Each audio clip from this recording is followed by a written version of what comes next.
Hi everyone, welcome to Mithilesh English classes.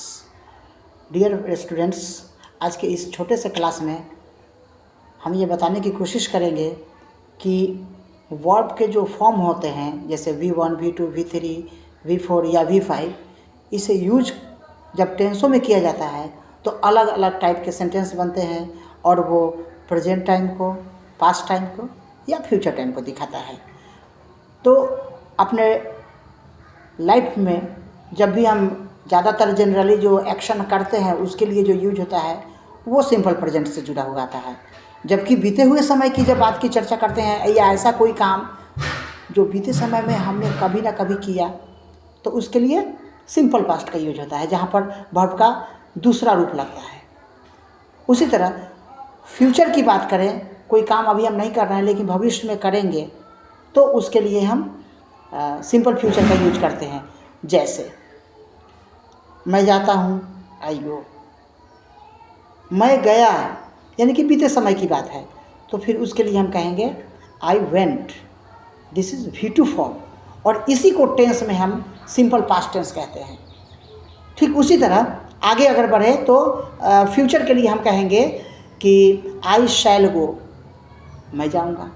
तो आपने देखा V1 और V2 के यूज से हमने प्रेजेंट को भी दिखाया, पास्ट को भी दिखाया और फ्यूचर को भी दिखाया।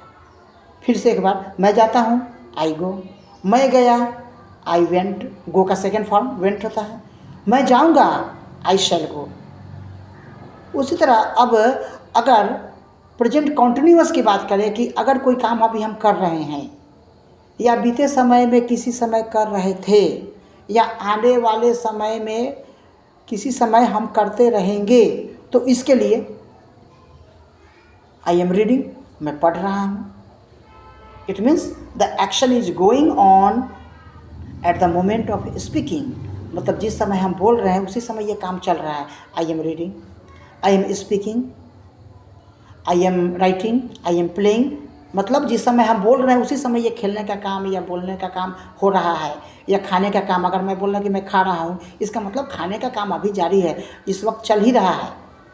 ठीक उसी तरह अगर बीते समय में कोई भी एक्शन, मतलब कोई भी काम अगर कंटिन्यू कर रहा था तो उसके लिए हम पास्ट कॉन्टिन्यूअस टेंस का यूज करेंगे। जैसे मैं खा रहा था, आई वॉज ईटिंग। मैं लिख रहा था, आई वॉज राइटिंग। तुम सो रहे थे, यू वर स्लीपिंग। वे लोग कहानी पढ़ रहे थे, दे वेयर रीडिंग स्टोरीज, कहानियाँ पढ़ रहे थे। ठीक उसी तरह फ्यूचर में मैं खेलता रहूँगा, आई शैल बी प्लेइंग। मैं लिखता रहूँगा, आई शैल बी राइटिंग। तो यहाँ पर शैल के यूज से और उसके साथ में बी का प्रयोग, बी का प्रयोग करके हमने प्रेजेंट में भी माने हमने फ्यूचर को दिखाया। तो इसी तरह हमने प्रेजेंट को दिखाया, पास्ट को दिखाया और फ्यूचर को दिखाया। तो 3 और 3 ये 6 तो यही हो जाते हैं। 12 टेंस में से 6 टेंस तो यही हो गए, simple present, simple past, simple future, present continuous, past continuous and future continuous. तो 6 तो यही हो गए। अब ऐसा कोई एक्शन जो अभी थोड़ी देर पहले ख़त्म हुआ है और उसका असर अभी भी है, जिसको हम चुका, चुकी, चुके टेंस में कहते हैं, चुका है, चुकी हैं, चुके हैं, या ऐसे भी कहते हैं या है, ये है, ई है, जिसको हम प्रेजेंट परफेक्ट टेंस के नाम से जानते हैं। जैसे मैं खा चुका हूँ,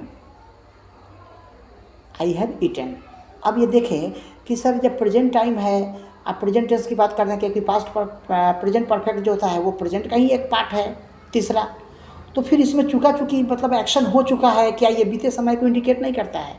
हम कहेंगे कि नहीं। यहाँ पर एक चीज़ समझने वाली, बड़े ही गौर करने वाली बात है कि एक्शन थोड़ी देर पहले हुआ या कुछ ज़्यादा भी समय हो चुका है तो भी कोई बात नहीं है, बट उसका असर अभी भी है। जैसे मैं खा चुका हूँ, it means now I don't want to eat, क्योंकि अब मैं खाना नहीं चाहता, क्योंकि हो सकता है कि मैंने खाया है तो मेरा पेट भरा हुआ है।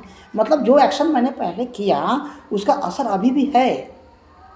तो वो हमारे पास्ट को प्रेजेंट से रिलेट करता है, उसको जोड़ता है। इसीलिए हम यहाँ चुका चुकी का प्रयोग करके भी और उसको प्रेजेंट का ही नाम देते हैं। अब आते हैं पास्ट में। मैं खा चुका था या उसके आने के पहले वो जा चुका था। या आप देखिए यहाँ डबल एक्शन है। मतलब बीते समय में कोई एक समय था जिस समय कोई काम उस समय से पहले ही कंप्लीट कर लिया गया था, उसके आने के पहले मैं जा चुका था। I had gone before he came. I had gone, मैं जा चुका था। ये जिसमें हैड और V3 लगा हुआ है, ये एक्शन पहले हो गया था, मतलब ये काम पूरा कर लिया गया था पहले। बिफोर ही केम, वो आया उसके पहले। आई हैड गॉन, मैं जा चुका था। तुम्हारे जाने से पहले मैं जा चुका था। I had gone before you went, मतलब तुम गए उसके पहले ही मैं जा चुका था, मतलब मेरा काम पहले हुआ, मेरे जाने का काम पहले हुआ और आपके जाने का काम बाद में हुआ। तो इस तरह से हम सिंपल पास्ट परफेक्ट को देखते हैं। अगर फिर फ्यूचर की बात करें, फ्यूचर में तीसरे टेंस की बात करें, यानी कि फ्यूचर परफेक्ट टेंस, तो उसमें क्या होता है कि आने वाले समय में कोई ऐसा एक समय होगा जिस समय वो काम पहले ही कंप्लीट हो चुकेगा। जैसे मैं जा चुकूँगा, वह आ चुकेगा, तुम खा चुकोगे। You shall have gone, you will have gone, he will have come, वह आ चुकेगा। तो ये इंडिकेट करता है कि आने वाले समय में कोई एक समय होगा जिसके पहले ही ऑलरेडी काम कंप्लीट हो चुकेगा। तो इस तरह से 3 ये 9 टेंस हो गए आपके। बचा चौथा, तो फिर इसके लिए अगले वीडियो में मिलेंगे। तब तक के लिए कीप वॉचिंग, कीप लर्निंग, देखते रहिए, सीखते रहिए। Thank you for watching my videos and please don't forget to press bell icon and you will get all the notification of my new videos. तो देखते रहिए, सीखते रहिए। फिर मिलते हैं कुछ ऐसी ही बातों को लेकर अगले वीडियो में। Thank you.